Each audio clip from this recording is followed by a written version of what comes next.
This could well be one of the most interesting golf club builds you've ever seen. Let's do it. And let's do it now.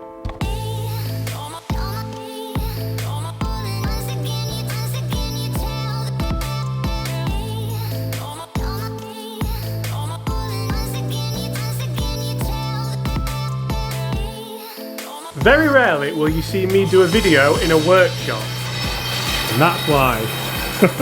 Hi everyone, James Robinson here. If you're new to the channel, and I'm just conscious that usually I will be walking around when I do this bit, but it's a very confined space, so we're going to do it here. If you are new to the channel, guys, please make sure you do consider hitting that subscribe button. If you are already a subscriber, thank you very much. It does mean the world to me that you do support the channel, and hopefully you are enjoying the content. So guys, I know a lot of you have been patiently waiting for this video, so first of all, apologies for the delay. Also, this video was filmed back in January before COVID-19 or coronavirus, so we knew nothing about social distancing, so please don't worry about that. Well, don't be commenting saying you're not social distancing because it was ages ago. I hope you are all staying safe on that matter, by the way, as well. This was going to be one long video, another 40-50 minute long video, but to be honest, I've split it up because this section about shafts is unbelievably complex and in-depth and, to be honest, awesome. So I wanted you guys to kind of really enjoy it, then look forward to the next part. And also, I've just had these through from the guys at Over the Top Golf. I'm going to fit these into these, which are my new iron heads that I've bought off eBay. And I've picked up a few tips from Sinjin here as well. I don't have the correct equipment, and now I'm going to stop blabbering because you want to go on with the video. Guys, enjoy it. Hit that subscribe button if you haven't already. Leave us a like and comment below. How cool is that? But today, I always say we. Today, Sinjin is building Brad's new club. So if you've not seen the club fitting, Brad, what do they have to go and do? I need to go watch the other video. Go watch the... Brad, yes, yes! And what is this Sinjin we're doing here? We're going to jump straight into it because I've never seen a machine like this before. What are you doing to this poor shaft? Okay, this is a load bearing shaft. Okay. So it measures load on the shaft, which we talked about earlier. Yeah. So as you can see now, the shaft is under strain. Right. We've got some numbers up here which are around 8,500. So when you look at the way the shaft currently sits, that's the way it would have an impact. Yeah. So the current load is 8,550, somewhere around there.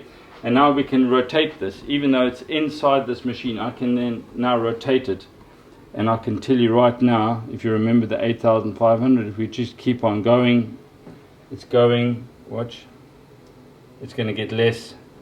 So can you see it's getting less? And what are we looking for with this number, Sinjin? Right, we're looking for where the hardest and softest parts of the shaft is. So the spine of the shaft? Yeah, that's correct. So as you look now, the shaft now is inverted. So we've gone from 90 degrees. So we've lost 100 odd in loading. Yeah. So as I go around the other side now, you're going to feel it's going to get harder. So there is the hardest point. So this shaft, as it's currently standing now, there is 8.6. Is not even in the spine position. Okay. So which means... And this is something you... Sorry to interrupt you there. This is something you... Now this is something Sinjin spent a lot of time talking to us about yesterday. And if you did watch the club fitting video, we said, obviously we were going to film yesterday, but we learned that much that we wanted to kind of take it all in. And we spoke a lot about shafts, Sinjin, and we spoke a lot about mass manufactured shafts and how they can all be different, and how actually... Just because the label is on this side of the shaft doesn't necessarily mean... I'm going to put a close-up now of Sinjin's clubs and how they're all totally different. Just talk us through that, Sinjin, and why... Okay, so I've got a raw shaft for the next build for these irons. So I'm going to show you a raw shaft. What do you mean by raw, Sinjin? In other words, this is raw. It's been cleaned at the bottom, right, because it's a tapered end. So we're going to put it into the load machine, right, and we're going to turn it. And you're going to watch the reaction of the shaft and the way it springs back to a neutral position. And it's neutral based on this shaft, and every shaft is different. I'll even show you. We've got two shafts, different manufacturers, so they're two totally different shafts. And I'm going to show you how differently they react. Completely different. They're not. So we've got the LZs in here. So I'm going to load this. You see what I mean about in-depth, and also you see what I mean about a mad scientist, and also you see what I mean about if you're a golf nerd, you're going to absolutely love this. Brad, you're loving this, mate, aren't you? It's amazing. There's nothing like watching your own golf clubs be made, I've got to say. Right, so people think that this is all hocus pocus. Right, so we'll put in a center line here. Can you see that? Yep. So there's a center line, right? And we're going to see that it's currently set at 5,475. Agreed? Yep. Right. So that's in its natural position. Now watch when we turn this thing. So when I turn it, can you see it wants to kick back? So you're not flicking that, just do that again so we can see. So let me just get a little bit slightly higher load. Yeah. So we'll give it another whirl here. Right, so we've overstretched the shaft now. But have a look now. Can you see it? So that's just flicking straight back, isn't it? So this shaft here, you can see it wants to just return to this position. Yeah. Because it's under load. So as I turn it, you can see it there. There's 6.5. There's 7. So this is a hard spot. So that's harder here. We're now at 7.520. 5.720. 5.720. You want to keep on going. See, it's already decreased. It's decreased. Can you see it is starting to come up again? Yeah. So we're finding the hardest part, aren't we? There. So as you go along. So that's original. So you know where the hardest part now is there. So that's the hardest portion of the shaft. And when we insert this into a head, so I'll just grab his head, 7.9 head here. So that's Brad's head. Sorry, there's no ferrule on it because I'm not there yet. So normally when you got the camera, so you would have the head this way, and all shafts would be then mounted backwards. Absolutely, yeah. So they're aesthetically pleasing. Yeah. Yeah. Right. So now the problem that we have is that there's the hardest part there. Yeah. Right. And that's the face. So we've got to turn this 90 degrees to the face. Now have a look at the shaft in relation to the script. So if we look at the kind of face there, obviously you would expect it to be absolutely flush, and it's not. It's actually kind of pointing this way, isn't it? That's correct. Yeah. So now what happens is, if you have it back with the writing according to the way the manufacturers put it in aesthetically, this club will have a tendency to open by whatever degree of angle that because the hardest point of the shaft isn't. It reacts back to that point. Yeah. And I'm going to show you now another shaft. So this is just. So what we're not trying to do here is kind of pick fun at one particular shaft manufacturer. They're all different. All different. Yeah. So I'm going to show you a shaft now when we put it in here. So this is a dynamic gold. Yeah. So watch this reaction. Totally flicking back. So that's quite similar, isn't it? That's not far off as well. So you have a spinning, and then you will feel it yourself.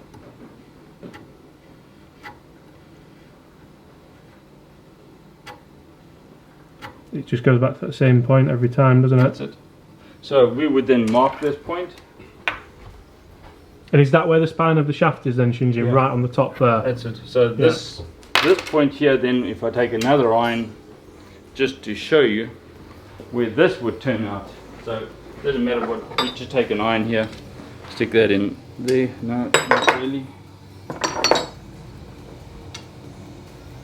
So just these are parallel, so they're not going to go in. But if we go back to the writing and go look for this point here, there it is there. Yeah. And we turn it now 90 degrees back there. It's a couple of degrees. Well, it's miles off, isn't it? It's not even in the same place. There's the writing now is on top. Yeah, and that to a lot of golfers would upset them, wouldn't it? The writing being on top. Yeah. So most people would have them in this position, down the back. Yeah. Like that. So it would look like that. Yeah. Well, now we've got how many degrees? And again, I'm going to put another picture up now of Sinjin's clubs, and they're all different, aren't they? Yeah. So we'll go upstairs and have a look at my irons. Yeah. So here we can see Sinjin's irons. These are TaylorMade P790s, and actually what he's done is check the hard point of the shaft, check where exactly the spine is on the shaft. So the faces are all in line there, and you can see that the shaft detailing, or decaling should I say, is totally different. I'm going to pick this one up as an example. So we actually have the shaft decal right on top. Now how many people would be really annoyed if that was there when you were playing golf? Yeah, but some of them are actually. So that's completely two different things. Yeah. So one is on top and one is at the bottom. So that they're not even close. Now people at home are probably wondering why. Why aren't the shafts all lined up with the spine and orientation?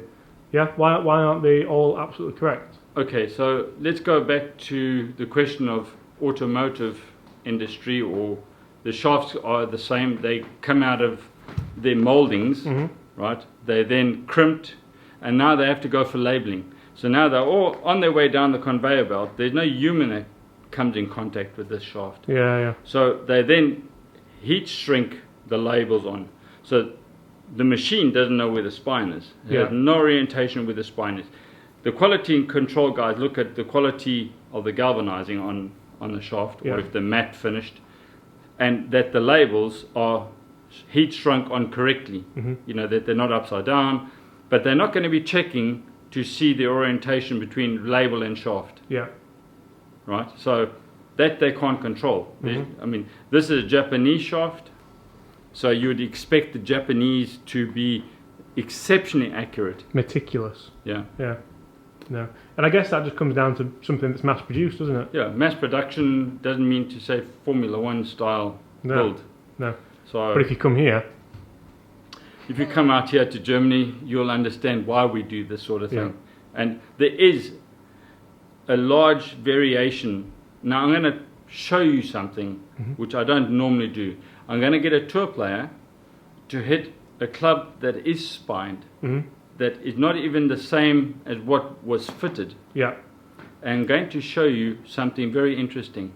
So for viewers that don't understand smash factor and how important it is, he's going to hit my 4-iron. Yeah. And I'm going to show you something interesting. Okay. Pressure's on, mate. I'm ready.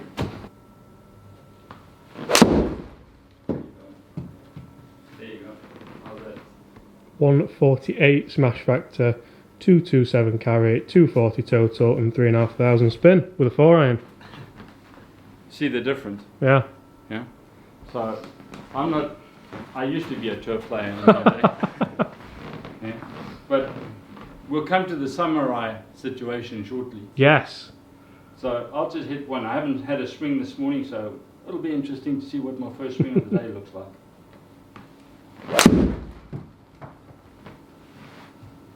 It's not bad, is it? Okay. It's not bad.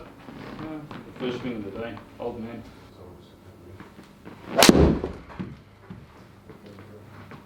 Ooh. That's lasers. Eh? There you go. Yeah. That's a great one for Yeah. the Anyone. open, mate. 4-iron going that long? Yeah.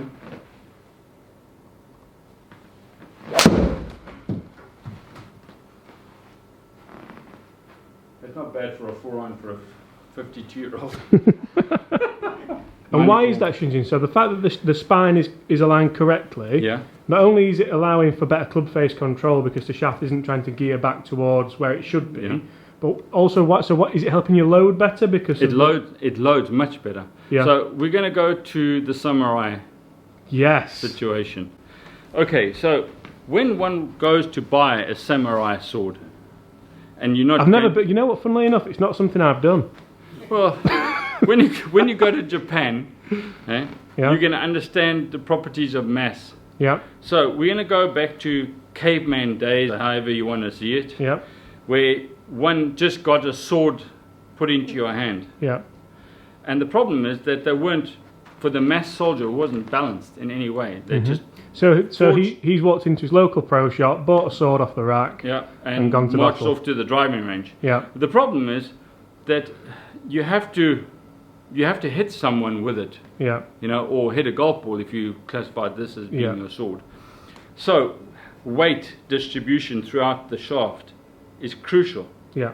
So if you look at any Asian lady, they're not the bulkiest of types, and they're relatively petite in size. They wouldn't take a men's samurai sword or a men's golf club, would they? No. Because the mass would be just too hard for them to control. Yeah. So they would have more rebound as opposed to impact. Yeah. So, you know, if you were hitting something, it would be not being able to do the function of the actual sword or club. Yeah. So hence, we back proportion irons. Yeah. So we have a system that goes into the back of the, depending if you're right hand or left hand. So for people that could be classed as a counterbalance. Yeah. Yeah. So there's a reason for counterbalancing, like you have in your putter, you would have a counterbalance here. So you get its natural weight plus additional weight. So your dead mass is heavier, right? So you could then swing it faster. And if you can swing it faster with the intended mass, you're going to get a higher smash factor. Yeah, because you're unloading more power. That's correct. So if you take a normal D2 swing weight or a D4 swing weight, some people can't move D4. Or if you don't know what a D4 is, it's actually the norm for the standard for swing weighting. Industry standard, should we say. So it's a fulcrum of 14 inches, and we're going to measure how much mass is in the head versus the back of the shaft. So it's all good and well to say, well, I want a D4 or D3 or a D2. Some guys even go higher up. Ping made irons in the 19 or 2007-8 range. They were E1s and E2s, very heavy clubs, right? But they had a clever idea. They put heavier grips in the back, which made the person swing it more consistent, right? But stronger lofts came in that helped them with that situation. But today we all use stronger lofts. Titleist moved to stronger lofts now. TaylorMade have been strong lofts for a long time. Mizuno moving into strong lofts. So a lot of people have moved into strong lofted irons. But you still got to move the thing. So the way the Japanese do it is they back weight the grip handle section for the person. So she has cutting power through the weight of the steel up front, which is the weight of your golf head and shaft.